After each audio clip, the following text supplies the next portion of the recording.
¿Qué tal, Delfina? ¿Cómo estás? Buen día. Hola, muy buenos días. Sí, yo me acuerdo, vos tenés incluso conexiones, ¿no? Porque cuando fue la expresidenta vos fuiste una de las encargadas Sí, de armarle esa agenda, ¿no? Conocés bien el tema Grecia. sí, la verdad que yo vivía en Europa, bueno, entre Italia, Bruselas, Barcelona, cuando surgió la crisis del euro, que de alguna manera se data en el primer rescate del Fondo Monetario Internacional y la Troika, que es la Comisión Europea y un mecanismo de financiamiento que se creó en ese momento a Grecia en el 2010. Y lo triste de lo que estamos viviendo acá en la Argentina es que justamente Grecia, y muy bien lo decías recién con lo del titular de Bloomberg, lleva 8 años en crisis con las recetas de austeridad, de recorte del gasto del Estado, de reducir el déficit, ¿no? Y son recetas que sabemos que no nos llevan de ninguna manera, en prácticamente ningún país del mundo, a recuperar el crecimiento, la generación de empleo y justamente llevar una economía a mayor estabilidad, ¿no? De hecho, es sorprendente porque después de la crisis del 2008 mismo hubo informes del banco del FMI, de Reinhardt, por ejemplo, que decía que los países les va mejor cuando reestructuran su deuda y tienen menos deuda para pagar y pueden crecer más. ¿Sí? Entonces, volver al esquema de más deuda y con un memorándum de entendimiento, que es lo que se negoció en Grecia en ese momento y se va a negociar ahora en la Argentina, que son estas famosas condicionalidades. La verdad que lo único que hace es anunciarnos un panorama de mucho más ajuste y que sabemos que claramente va en contra de lo que es promoción del mercado interno, de la demanda, etcétera, en una Argentina que parece que no está dispuesta a regular los mercados de capitales y que esto en el medio la deuda sirva para financiar la fiesta de unos pocos y que se sigan fugando los capitales del país. Ahora, Delfina, bien vale repasar lo que le ha pasado a Grecia con la receta del fondo, porque el ministro Nicolás Dujovne dijo el otro día, bueno, pero este es un nuevo fondo, no nos va a llevar a lo que nos ha llevado. Y en verdad no ha cambiado nada, ¿no?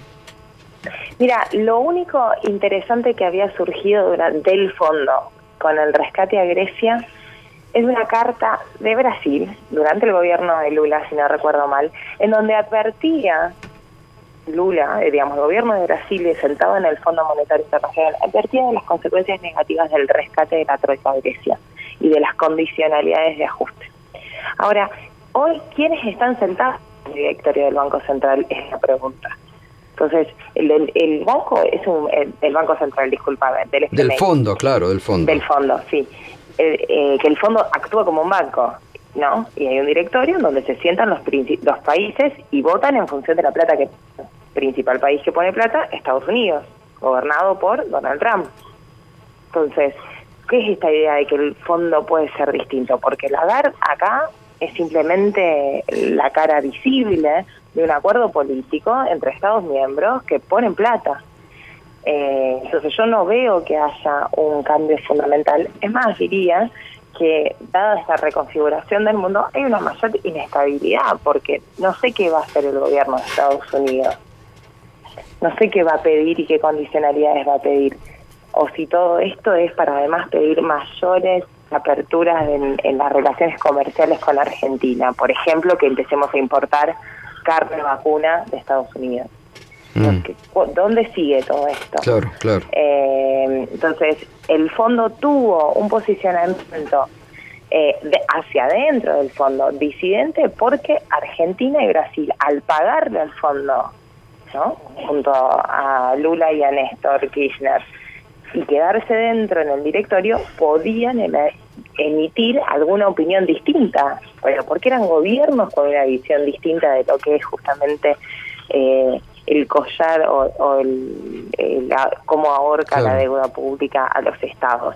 Ahora, en este momento el fondo sigue más ortodoxo y neoliberal, y en un mundo que se está reconfigurando con pocos intereses de que economías emergentes como la nuestra tengan lugar, me parece. Delfina, ¿qué tal? David Cufré te saluda, buen día. Hola David, ¿cómo estás? Muy bien. Digamos, ¿qué salidas tiene el gobierno? O sea, un camino es el ajuste que le va a pedir el fondo, que es un ajuste socialmente muy duro, que seguramente, lamentablemente, vendría acompañado de represión, porque ¿cómo haces para sostener un ajuste de esa envergadura? El otro camino, que es una devaluación muy fuerte, que lleve el dólar a cualquier precio y eso discipline, digamos, una super devaluación que después se estabilicen de alguna manera con un precio del dólar mucho más alto y que a partir de ahí se pueda reconstruir. ¿Ese sería un camino también? Me parece que esos caminos van de la mano. Puede ser tranquilamente que haya una devaluación de la mano del ajuste del fondo, ustedes lo nombraban recién. No me parece que sean dos caminos distintos necesariamente. O sea, complementarios. No sé, digo, porque no están pudiéndolo controlar y no sé cuál es. El fondo, lo decíamos la última vez, el fondo había sugerido un dólar a 22 pesos. Después de todo esto no sé qué va a sugerir en el acuerdo. En todo caso, lo más preocupante de las reformas estructurales del FMI es que no son socialmente injustas solamente, sino que también son el suicidio de la economía en todas sus formas. Digo, va a ser muy difícil para cualquier empresario, cualquier persona que quiera que le vaya bien en la Argentina, poder soportarlo con estas reformas estructurales, a mi entender.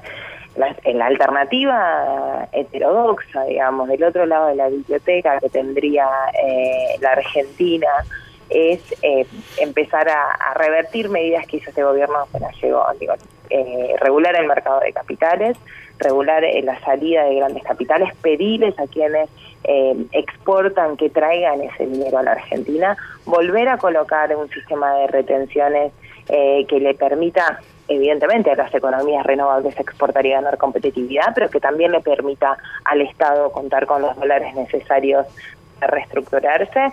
Y si necesita endeudarse, si el Estado tiene una necesidad de financiamiento externo, que no sea a costa de romper sus estructuras, las pequeñas estructuras pero muy importantes que tiene la Argentina, como es el sindicalismo, como es el movimiento organizado, la negociación colectiva, los salarios y estructuras que yo creo que son fundamentales para un proceso de industrialización y de realmente empezar un camino hacia el desarrollo para nuestro país.